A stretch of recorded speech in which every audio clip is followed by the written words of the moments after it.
Como nosso assinante já deve saber, o mercado de proteína animal foi pego de surpresa na noite desta segunda-feira, dia 28, quando foi anunciado que a Marfrig vendeu para a Minerva e sua controlada Athena Foods suas plantas frigoríficas de abate de bovinos e ovinos localizadas no Brasil, Argentina, Chile e Uruguai, em uma transação de 7 bilhões e meio de reais.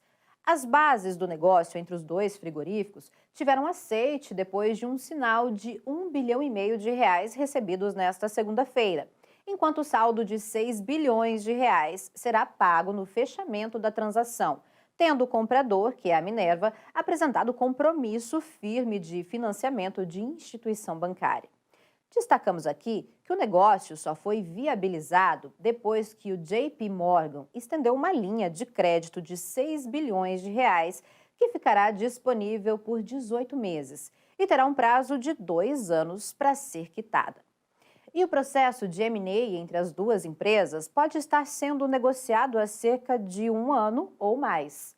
As conversas entre Molina e Queiroz devem mesmo ter sido intensas e explorando potenciais combinações estratégicas ou venda de ativos entre as companhias. Afinal, a Minerva Foods, com a transação, se consolidaria como um dos maiores produtores de carne bovina do mundo, com 4,4% de participação global, reforçando sua estratégia de diversificação. Sem dúvida, um negócio de magnitude para um M&A, que reforçamos em português significa fusões e aquisições. Sabemos que nosso assinante deve estar fazendo neste momento as seguintes perguntas. A venda da Marfrig para a Minerva vai gerar um ambiente melhor ou pior para o mercado?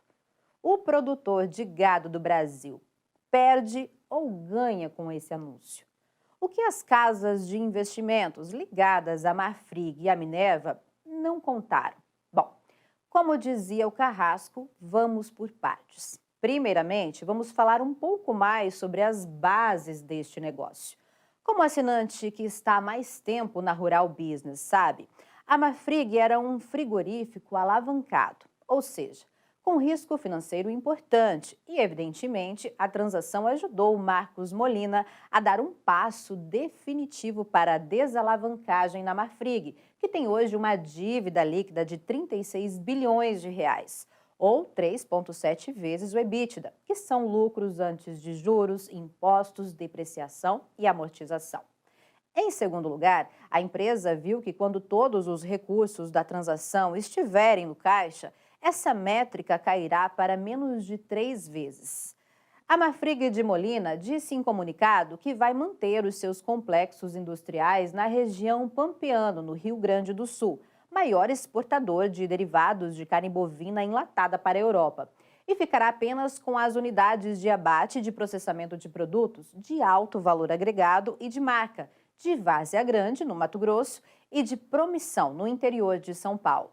Com o negócio, Molina consolida sua participação na BRF, já incluindo o aumento de capital.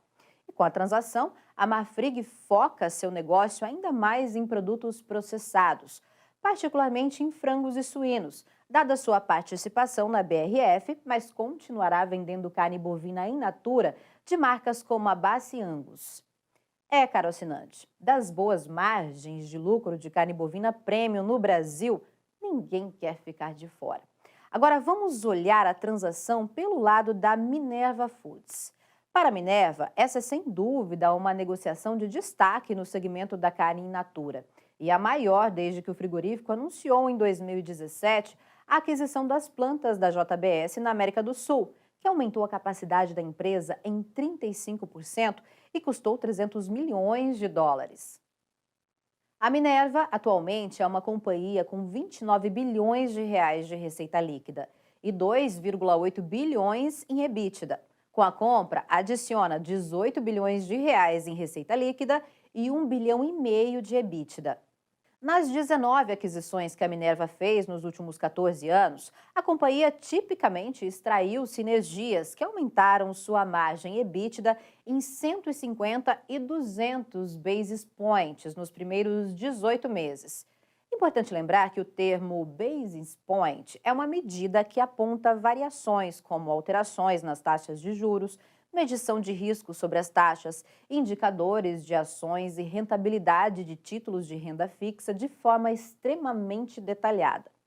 E assumindo a Marfrig, o ganho de sinergia com os ativos é estimado ficar em 70 basis points até o final do primeiro ano. Mas é importante destacar que a Minerva precisa ainda ter sinal verde para a compra do CAD. E aí entramos em um outro ponto interessante. O sinal verde será dado pelo CAD. E no Uruguai, as autoridades de defesa econômica vão permitir a negociação? Como o assinante sabe, o CAD é o Conselho Administrativo de Defesa Econômica, uma autarquia federal vinculada ao Ministério da Justiça, responsável pela defesa da livre concorrência em todo o território nacional. Portanto, no ambiente atual, não acreditamos que possa acontecer algum problema na transação no Brasil, mas é importante observar, por exemplo, o que vai acontecer no Uruguai. Bom, se o sinal verde sair, a Minerva passa a ter valor de mercado de 52 bilhões de reais de receita líquida e 5,1 bilhões em EBITDA, com sua alavancagem baixa e retornando para 2,6 vezes em um ano. Com a proposta de aquisição, a capacidade de abate da Minerva aumentaria em 42%, incluindo Breeders and Packers Uruguai. Na verdade, de acordo com o comunicado da Minerva ao mercado, a empresa ampliará sua capacidade de abate e desossa de bovinos para 42.439 cabeças ao dia, em comparação ao atual volume de 29.540 cabeças por dia, representando um aumento de aproximadamente 44% nesse indicador. Importante observar que, com a negociação do que foi vendido pela Marfrig para a Minerva, as unidades no Brasil são a de maior volume, com 78% do total adquirido. No Uruguai, corresponde a 16% da transação e da Argentina, 6%. A capacidade de abate de ovinos aumentaria 33,8%. Serão adquiridas 11 plantas e um centro de distribuição no Brasil, uma unidade industrial na Argentina e outras 3 fábricas no Uruguai.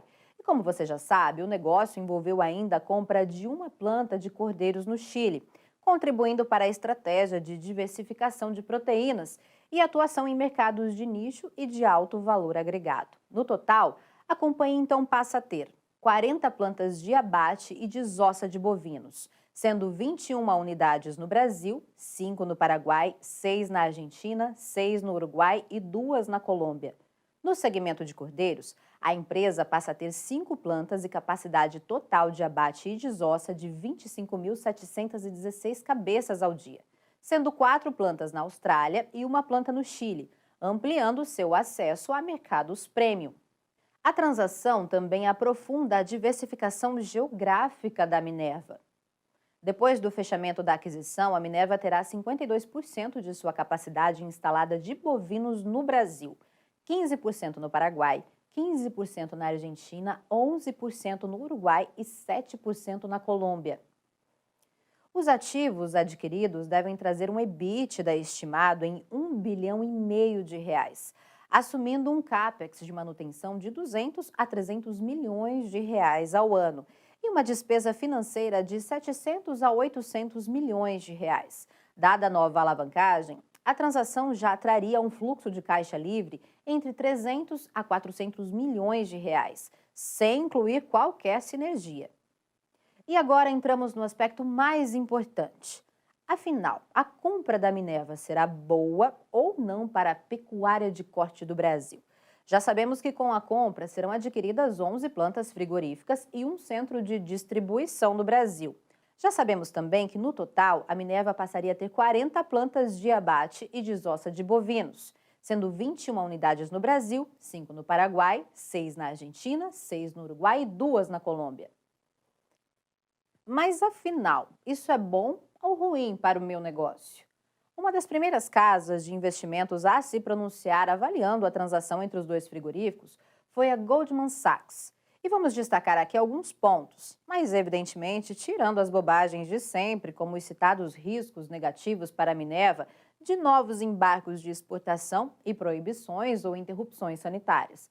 Colocando na lixeira mais próxima esse tipo de conversinha fiada, o Goldman teme uma desaceleração potencial na demanda da China. O assinante já viu por aqui em análises de mercado anteriores nossa posição em relação a isso.